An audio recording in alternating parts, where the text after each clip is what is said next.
En el nombre del Padre, y del Hijo, y del Espíritu Santo. Amén. Ruega al Señor, Madre de Dios, y Madre nuestra María, pues en su amor Él te eligió, causa de nuestra alegría, causa de nuestra alegría.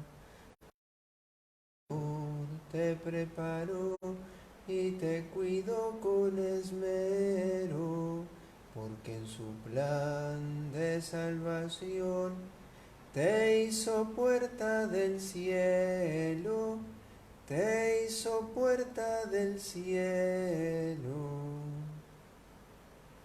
Gloria al Padre, y al Hijo, y al Espíritu Santo, como era en el principio, ahora y siempre, por los siglos de los siglos. Amén. Inmaculado Corazón de María, sé la salvación del alma mía. Amén.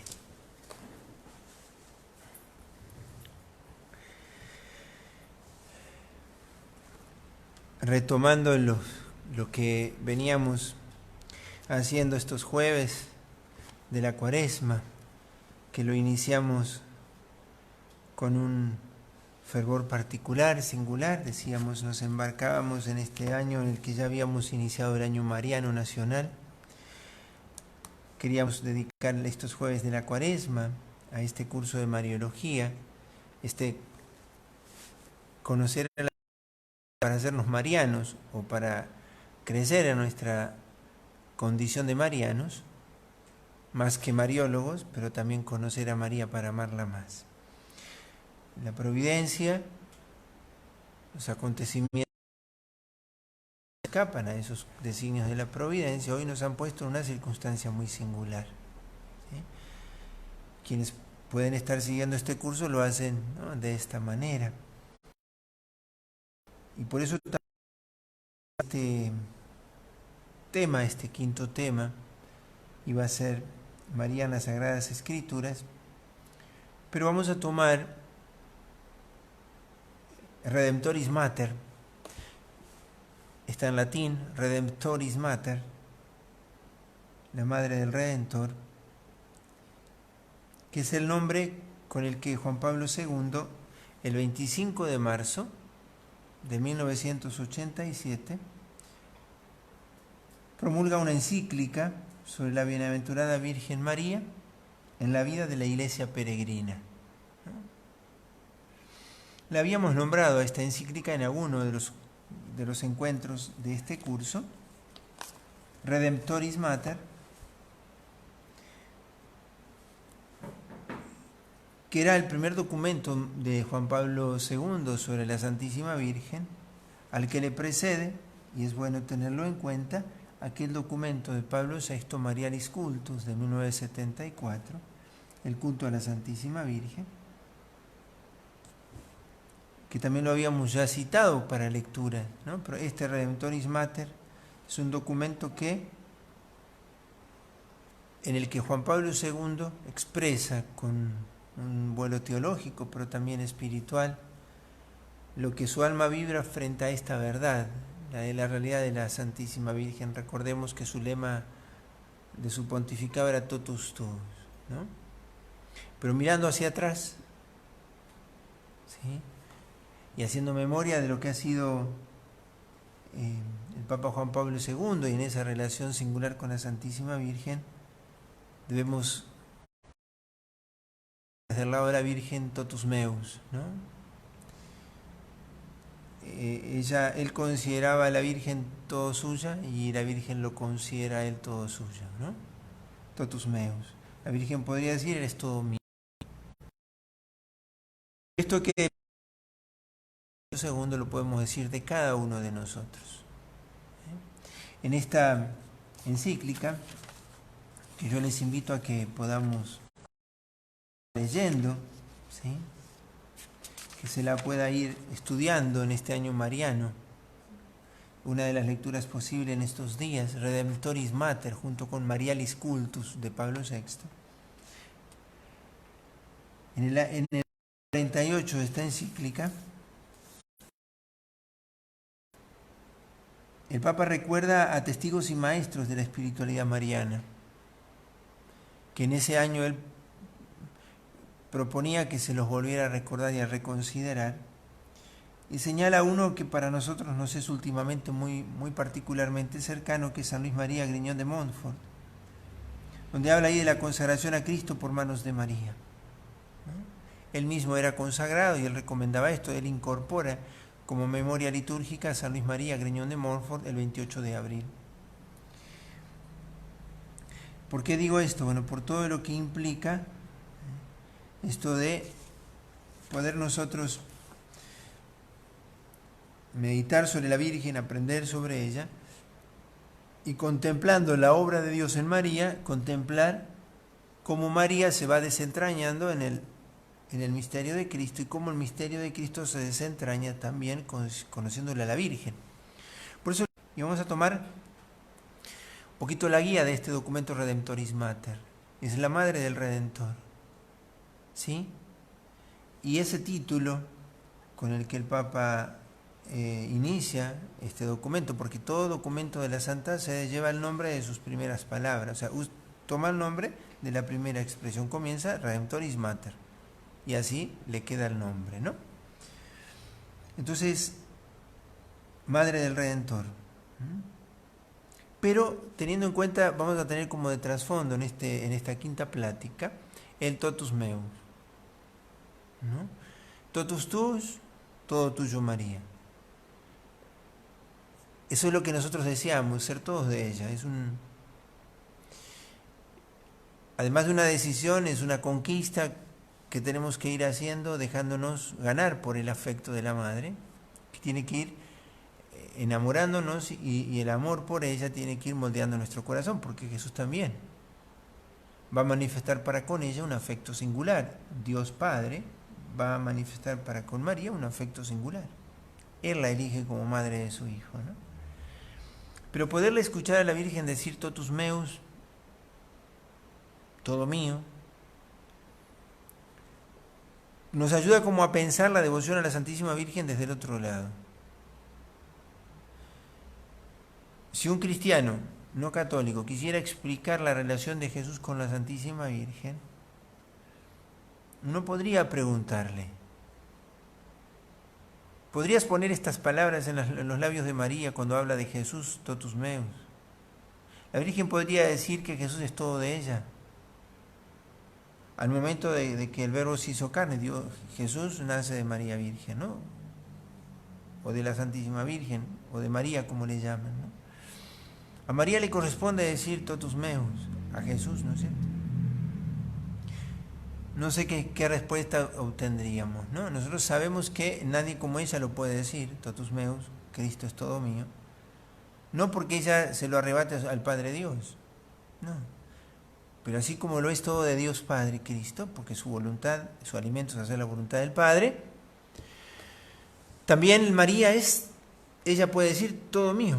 O sea, Cristo dependió del cuidado de ella, Cristo necesitó ser educado por ella, ser cuidado.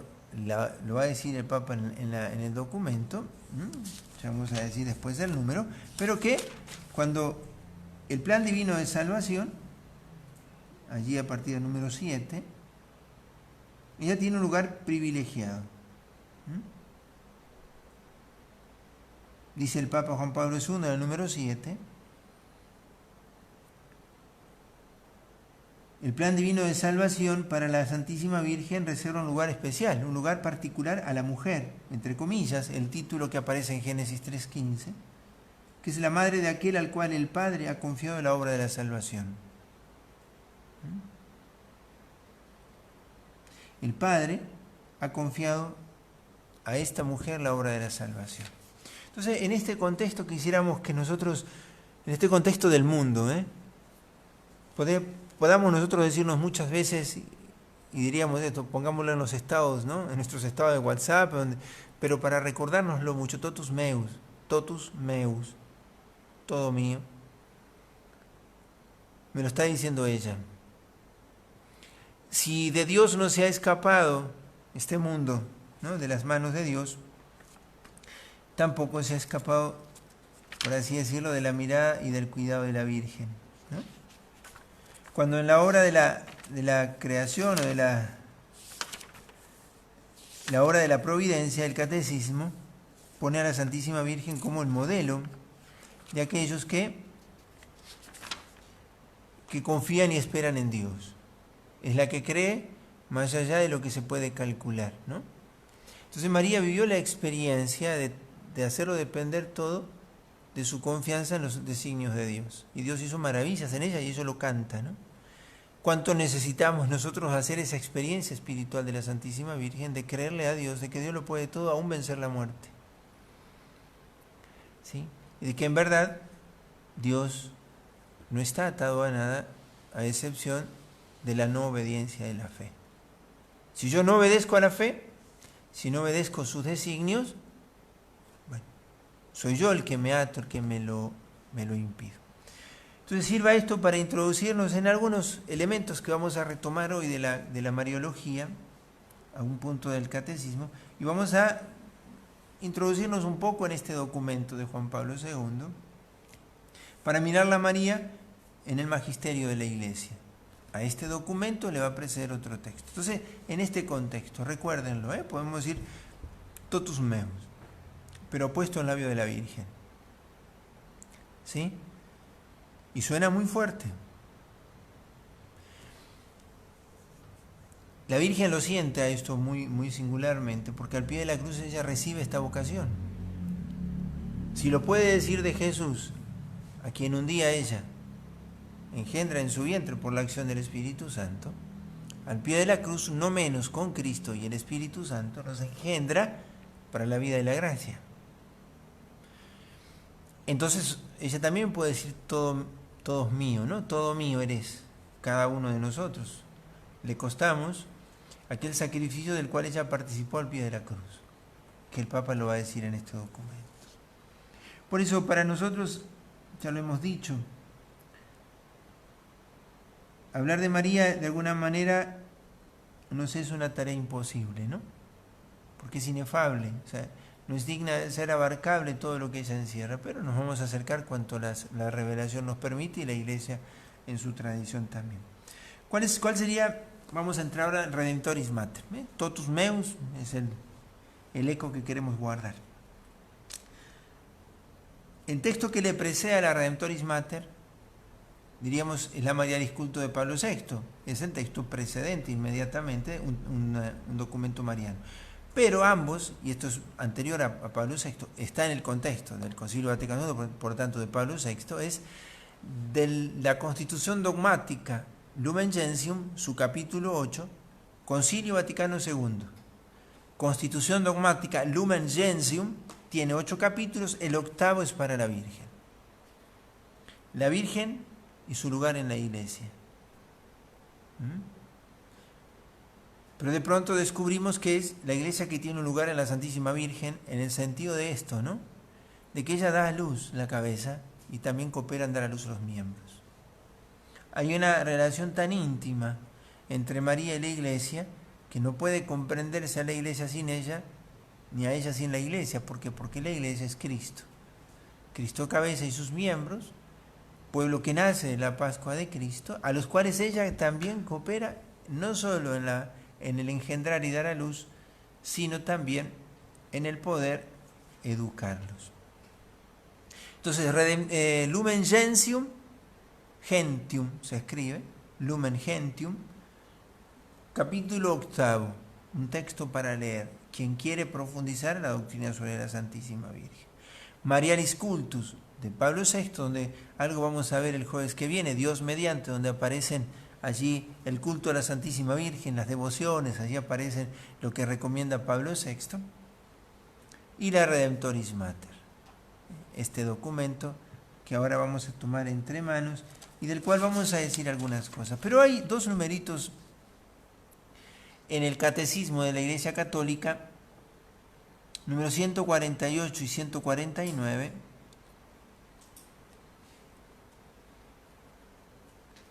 del cual yo quiero simplemente señalar, están en el contexto del Tratado de la Revelación, diríamos así, en teología fundamental, ¿no?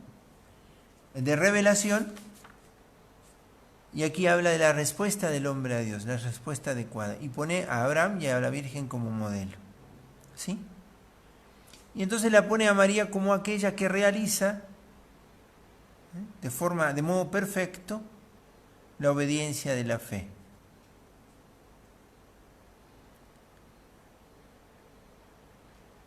Y todo lo que esto implica, la obediencia de la fe.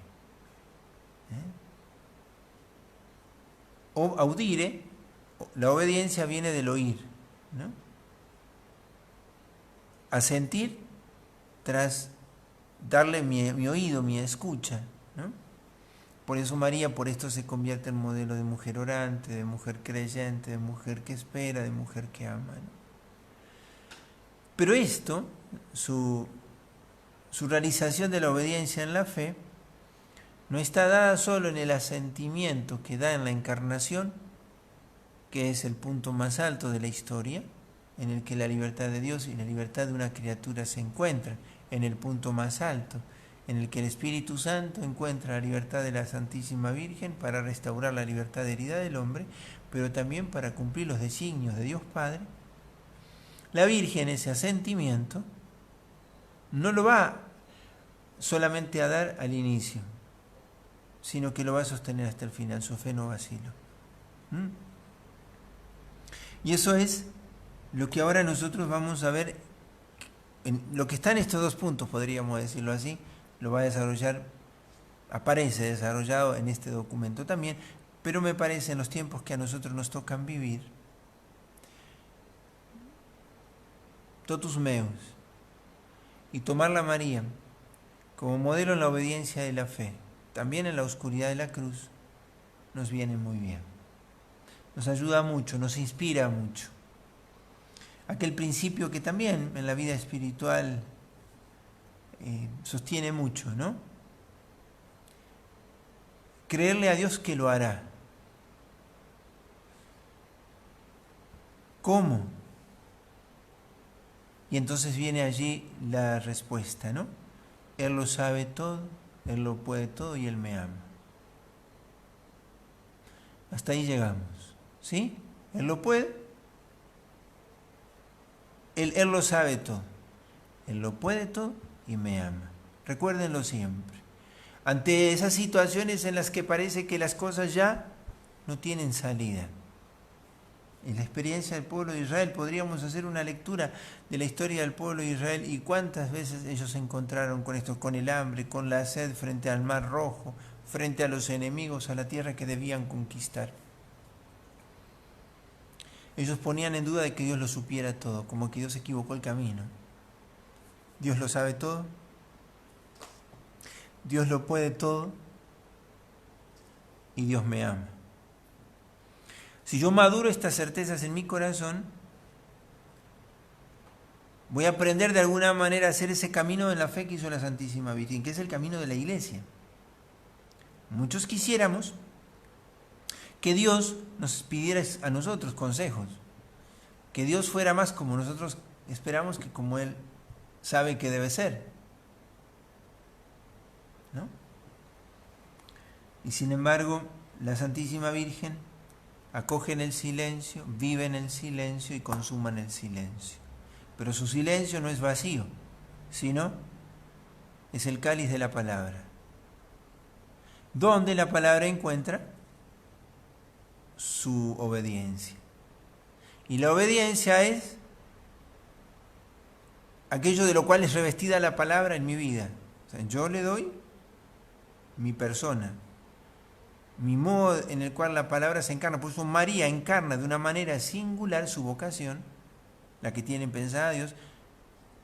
La gracia se hace mariana. O sea, la obediencia de María viste de un modo concreto el plan de Dios en ello. Por eso la gracia se hace mariana y se materniza la redención. La redención se materniza, diríamos así. Se necesita la maternidad de María para que la redención se realice. Y así en cada uno de nosotros. Entonces estos dos puntos son parte de esta entrada en el documento. Entonces el Papa en la introducción Recuerda esto, la madre del Redentor tiene un lugar preciso en el plan de la salvación. Es como que a Dios nunca se le desenfocó su plan. En Cristo hemos sido bendecidos. Y en Cristo hemos sido bendecidos a través de la Santísima Virgen. Y por eso, en Gálatas 4, 4 al 6, cita el Papa este documento, ¿sí? En la plenitud de los tiempos es que esto se ha realizado, ¿sí? Dice el Papa allí, citando, ¿no?, esto: al llegar a la plenitud de los tiempos, envió Dios a su Hijo nacido de una mujer. ¿Y qué se da en la plenitud de los tiempos? Que podemos clamar a Dios Padre. El lugar de la Santísima Virgen tiene que ver con esto, con su maternidad divina. Ella es madre del Redentor, ¿sí? Y ella es una pieza en el plan de salvación. En la plenitud de los tiempos, Dios necesitó una mujer. Y eso tiene que ver con todo lo que Dios ya fue anunciando en el Antiguo Testamento. ¿Por qué en la plenitud de los tiempos? Porque en la preparación de la plenitud de los tiempos, eso ya Dios lo fue anunciando. Era una mujer la que debía dar a luz a aquel o a cuyo linaje, que nacería de la mujer, se le daría la potestad del poder de vencer a su vencedor. El Hijo del Hombre, nosotros, los de naturaleza humana, habíamos sido vencidos. Pero la victoria Dios nos la quería dar no solo como regalo suyo, sino como mérito nuestro. Quienes nacimos de Eva, nacimos en el pecado. O sea, los que nacimos en esta condición humana, heredamos la condición mortal. Pero María será aquella mujer que en la plenitud de los tiempos servirá al nacimiento de esa generación de hombres. De la descendencia de esta mujer nacerían los que pisotearían la cabeza de la serpiente. O sea, Dios ha querido que a través de la Santísima Virgen y su descendencia, los que nacemos de su descendencia, o los que somos descendencia suya, porque somos engendrados en Cristo, que es Hijo suyo, nosotros obtenemos la victoria también por mérito nuestro. ¿Por qué? Porque la libertad tiene que restaurarse. Si por la libertad perdimos la gracia, por la libertad sostenida en la gracia de Cristo obtenemos la victoria. Entonces María está allí, ¿sí? Entonces el Papa aquí recuerda en la introducción, yo estoy todavía en la introducción de este documento, habla del camino en la fe que tuvo que hacer María, porque a ella no le fue todo claro. La obediencia de la fe no supone caminar en la luz, sino caminar justamente en la oscuridad para que la luz de la fe sea la que conduzca. Pero no es que ella tuvo en su intelecto claro conocimiento de cuanto acontecía. Entonces el camino de la fe fue un camino en María también de oscuridad, y el Papa lo recuerda aquí. Y ese camino es el que la une y la asocia muy singularmente al camino de la Iglesia. Ella es compañera de camino, modelo del camino de todos aquellos que emprendemos el camino de la fe. Así lo dice el Papa en el número 5. Entonces, esta que está en la plenitud de los tiempos, se hace para nosotros se hace ícono, modelo de ese peregrinar en la fe al que todos nosotros estamos llamados. En el que tenemos que vivir esa experiencia de que Él lo sabe todo, Él lo puede todo y nos ama. Porque es lo que María experimentó en ese momento. Si tú lo dices, si tú lo quieres, si tú lo dispones, tú lo sabes todo. Si puedes hacer de una virgen madre y de una criatura madre de su creador,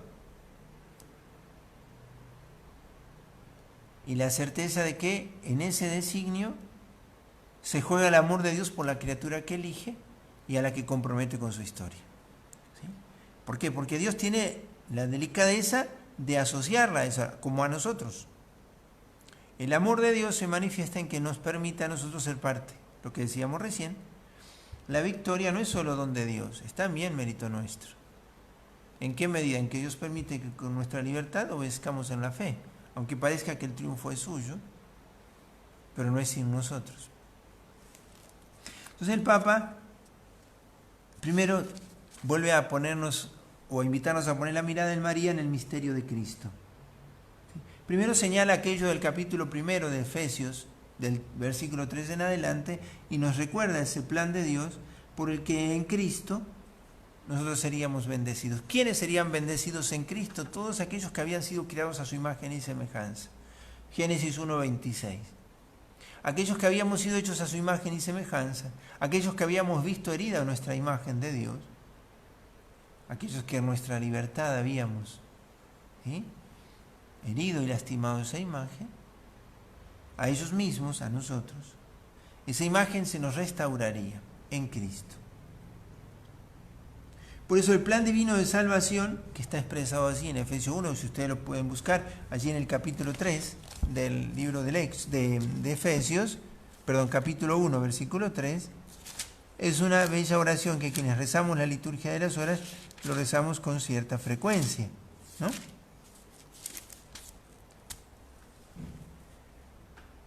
Este plan divino de salvación no aparece la Santísima Virgen nombrada allí, pero no necesita Pablo nombrarla.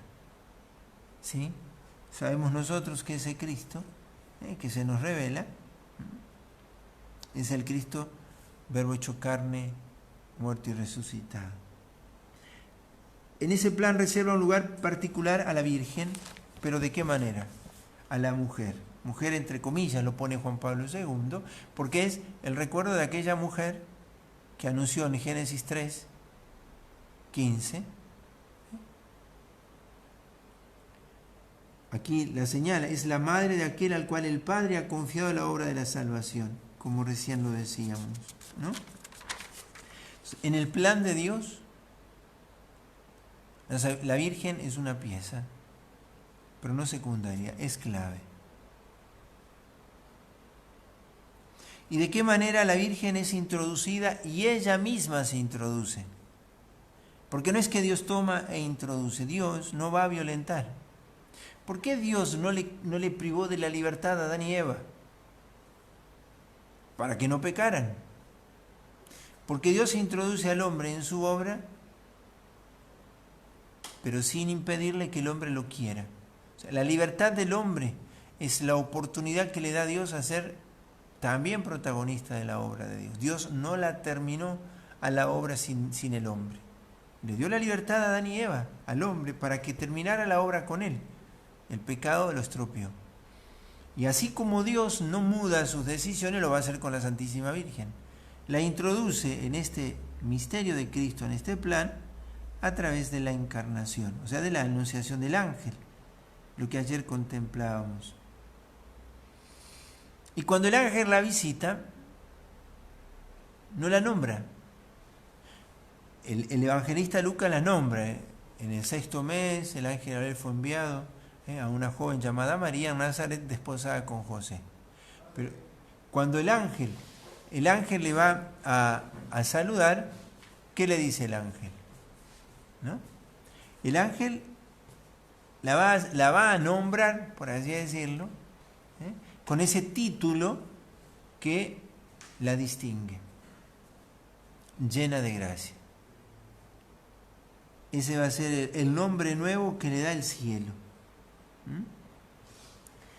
Y eso va, de alguna manera, a caracterizarla a María y ayudarnos a nosotros a poderla también comprender. Ella es la llena de gracia, la toda de Dios, toda santa, toda de Dios.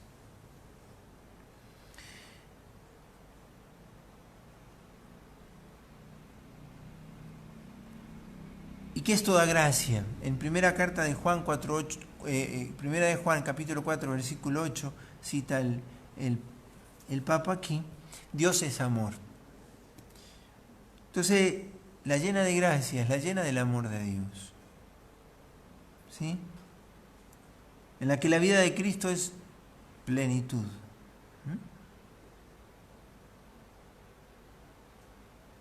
¿Y en orden a qué está llena de gracia? En orden, ¿sí? Yo estoy tomando, ahí estoy en el número 8, ahora paso al número 9. Digo muy poquitas cosas porque vamos hilando simplemente el documento. El saludo y el nombre llena de gracia significan todo esto, lo que describe aquí, la amada por Dios, la llena de su amor. Pero se refiere ante todo a la elección de María como madre del Hijo de Dios. O sea, la llena de gracia, el estar llena de Dios, del amor de Dios, tiene que ver con ese lugar que ella tiene en el plan de Dios. Pero el plan de Dios que también es a favor nuestro.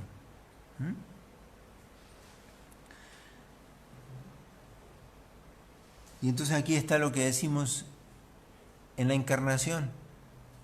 El donarse de Dios alcanzó su vértice más alto, su punto más alto. Lo señala aquí el Papa en ese número 9.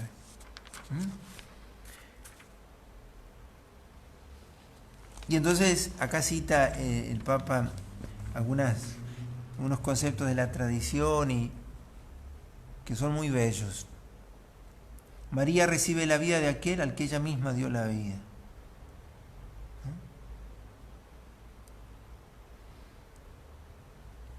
Madre de su progenitor, la liturgia la celebra. San Bernardo le llama hija de tu hijo. Entonces, esta Santísima Virgen, esta joven, está llena de gracia, que está íntimamente asociada al misterio de Cristo, está asociada también a Isabel, ¿sí? Cuando ella la visita.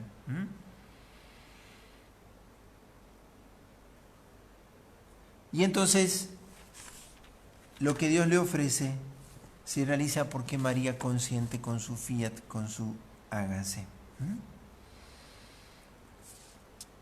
Y entonces aquí es donde nosotros, y aquí nos vamos a quedar, porque el documento contiene mucho más.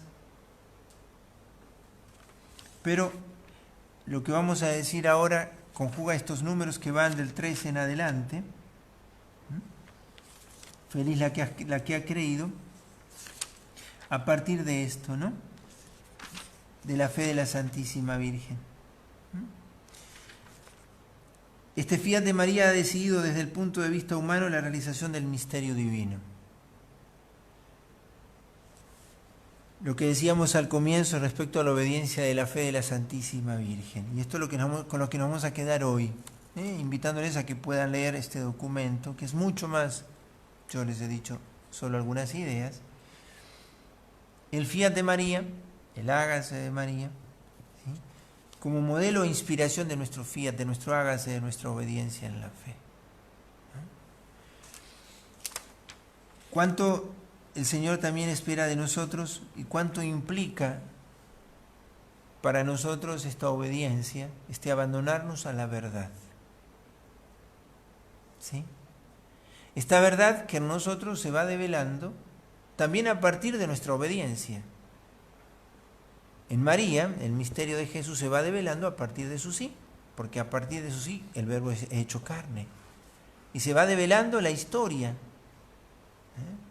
de este amor de Dios a nuestro favor en su Hijo, pero también nosotros.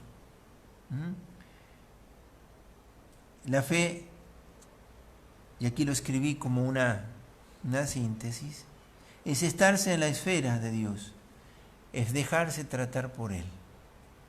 La fe no es comprenderlo todo, porque el Papa pone una imagen muy linda dentro de esto, que es citando a la carta de los Colosenses de San Pablo, Colosenses así 3:3,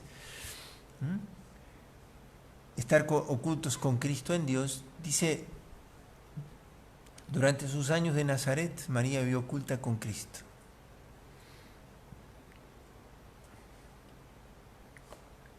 Pero ella permaneció oculta en Cristo siempre, porque siempre se estará develando algo de ella, también al pie de la cruz, también en el cenáculo en Pentecostés. Dios le va a ella develando el sentido de su propia vocación. Y así es nuestra vida espiritual. ¿Cómo poder descubrir el sentido de nuestra existencia y de nuestra vocación? Dejarle a Dios que Él nos lo vaya develando, obedeciéndole a lo que Él hoy nos pide. pero para eso hay que estar atento y escuchar. La obediencia de la fe es respuesta a una audición. María escuchó, María le creyó a Dios. Él lo sabe todo, Él lo puede todo y Él me ama. Entonces la síntesis de estos numeritos es la fe, la que aprendemos nosotros de la Santísima Virgen, es estarse en la esfera de Dios. La Virgen fue conducida hasta el pie de la cruz, en la oscuridad de la fe. Ella tuvo que vivir la experiencia de que Dios no siempre se explicaba en las cosas. Ella siempre estuvo abierta a que Dios realizara con ella su vocación. 30 años vivió oculta con Cristo en Dios, pero en la fe. ¿Por qué? Porque el Dios necesitaba que ella le diera de comer. Era el Dios que crecía. Era el Dios que parecía demasiado normal. Era el Dios que no hacía milagros a sus ojos. Vivió oculta con Cristo en Dios. El ver crecer a su hijo, que un día empezó a estar en su vientre por la acción del Espíritu Santo, vio crecer a un niño. Y entonces en ese vivir oculta con Cristo en Dios, ella le dejó a Dios irle develando a ella misma su propia vocación. De cómo habría de ejercer su maternidad, esto de que su hijo le llamara mujer en aquel primer signo en Caná, y María solicita por nuestro bien, y manifiesta desde aquel momento la conciencia que ella tiene de un cierto derecho sobre la voluntad de su hijo. Por ese hecho la Virgen muestra eso. Siente que tiene derecho a pedirle a su hijo. Sabemos que ese signo tiene una gran significación escatológica. O sea, la Virgen allí es llamada mujer, como lo dice en Génesis 3, como es en Apocalipsis, como es al pie de la cruz, porque cumple un papel también allí significativo. Ella es figura de la Iglesia, es la mujer la que se predijo en el Génesis, en Isaías 7, y es la que ahora está llevando a realización eso. Los que nacerían de ella en Cristo seríamos los que aplastaríamos la cabeza de la serpiente. Pero ella reconoce allí y lo manifiesta que tiene derecho sobre la voluntad de su Hijo. Su intercesión y su mediación, ella ya lo muestra allí.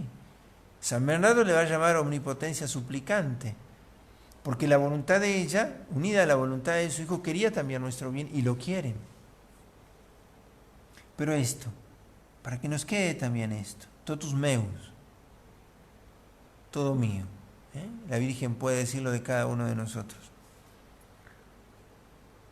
Pero vivir en ese universo de la relación nueva en la que nos estableció la gracia, una relación singular con Dios. Ya lo hemos visto cuando vimos la relación con Dios Padre, Hijo y Espíritu Santo de la Santísima Virgen, cómo la gracia nos estableció en un universo de relaciones nuevas. Porque entre nosotros somos más hermanos por la gracia que por la sangre. Estamos más unidos por la gracia que por lo que podemos estar por una cercanía física o afectiva. El otro es parte mío, mucho más por el afecto que le tengo, es por la realidad de la gracia del bautismo, ¿no? Pero la fe es estarse en la esfera de Dios. Y así es como María, en la esfera de Dios, vivió oculta con Cristo en Dios, y Dios fue develando el sentido de su vocación. Y después es dejarse tratar por Él. Que su voluntad se manifieste y se cumpla en mi vida.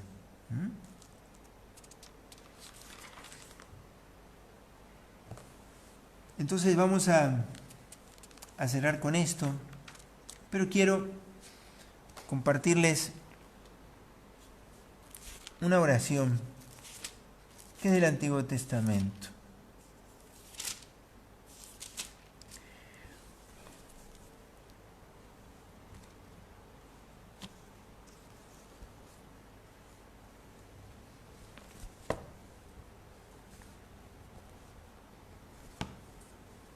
Que es del libro de Esther, pero de los suplementos griegos. En el libro del pueblo de Dios están en lugares distintos, en algunas Biblias están en un solo lugar, pero ustedes buscan así en el índice de la Biblia, Esther, suplementos griegos. Está allí en el capítulo 4, a partir del versículo 12, hasta el final del capítulo. Es una larga oración, yo voy a leer algunos versículos. Es la oración de una de las figuras de la iglesia del Antiguo Testamento, la reina Esther, ¿sí?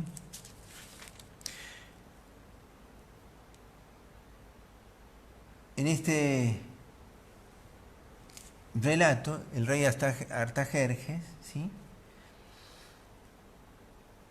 pagano, ¿no es cierto?, decreta el aniquilamiento del pueblo de Israel.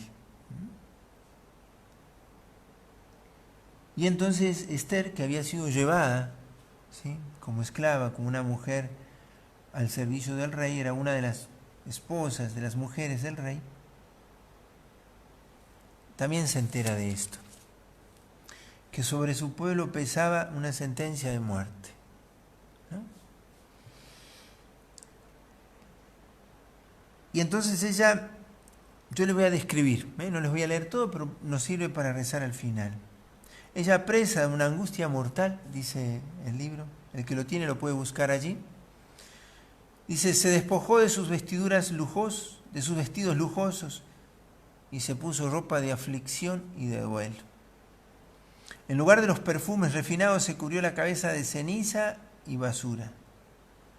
Mortificó su cuerpo duramente y dejó caer sus cabellos enmarañados sobre aquel cuerpo que antes se complacía en adornar.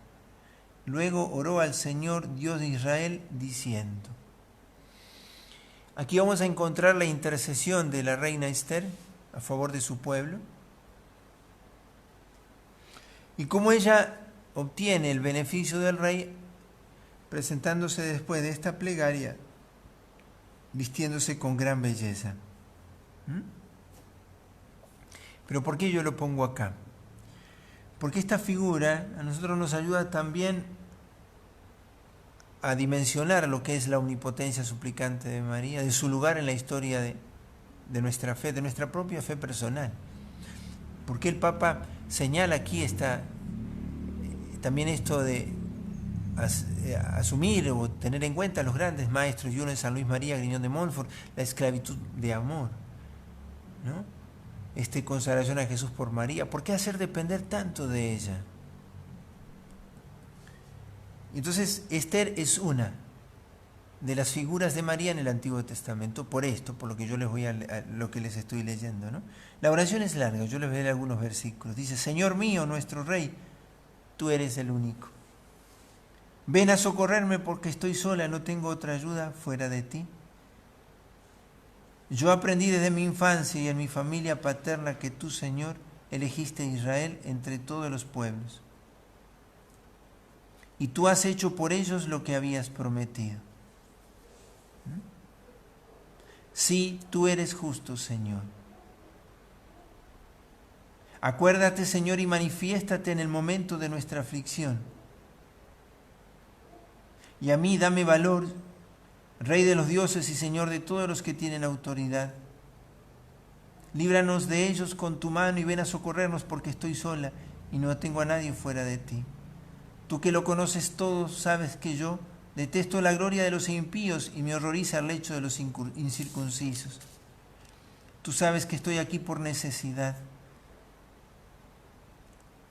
Tu servidora no encontró la felicidad desde que cambió de condición hasta el presente, a no ser junto a ti, Señor, Dios de Abraham. Dios, que tienes poder sobre todos, oye la voz de los desesperados, líbranos de las manos de los perversos y líbrame a mí de todo temor.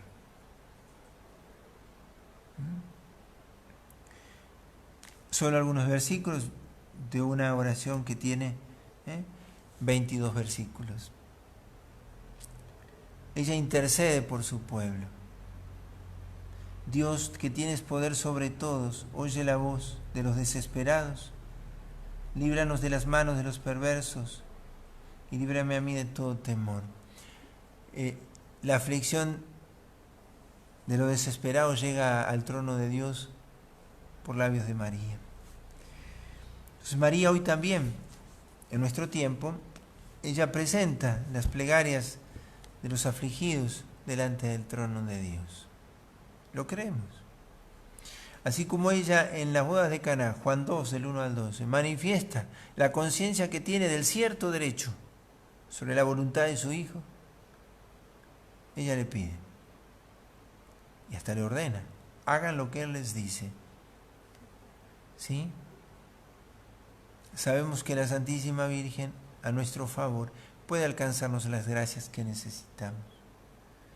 Por eso es en este contexto en el que podemos nosotros leer este documento, la Redemptoris Mater de Juan Pablo II, y de esa manera introducirnos más en esta mariología, o en esta condición nuestra de marianos, querer vivir nuestra relación con la Santísima Virgen de una manera aún más profunda. En este tiempo tan particular que nos toca vivir, y la oración de Esther nos ayude a madurar esa conciencia que tiene: Señor, estoy sola y no te tengo más nadie que a ti. ¿De quién más puedo esperar la salvación? Tú lo sabes todo, tú lo puedes todo, tú me amas. Y la Virgen que nos dice: totus meus. Y bueno, quedémonos con esto.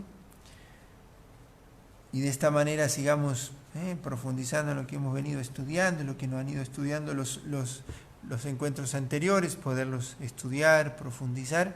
Pero tienen este documento, Redemptoris Mater de Juan Pablo II, capítulo 8 de la Lumen Gentium. Con eso tenemos bastante para leer. Nos confiamos en la Santísima Virgen. Bajo tu amparo nos acogemos, Santa Madre de Dios. No desprecies las oraciones que te dirigimos en nuestras necesidades. Antes bien, líbranos de todo peligro. Oh Virgen gloriosa y bendita. Amén. Sagrado Corazón de Jesús, en vos confío. Inmaculado Corazón de María, sé la salvación del alma mía. Amén. En nombre del Padre, y del Hijo, y del Espíritu Santo. Amén. Que el Señor nos bendiga.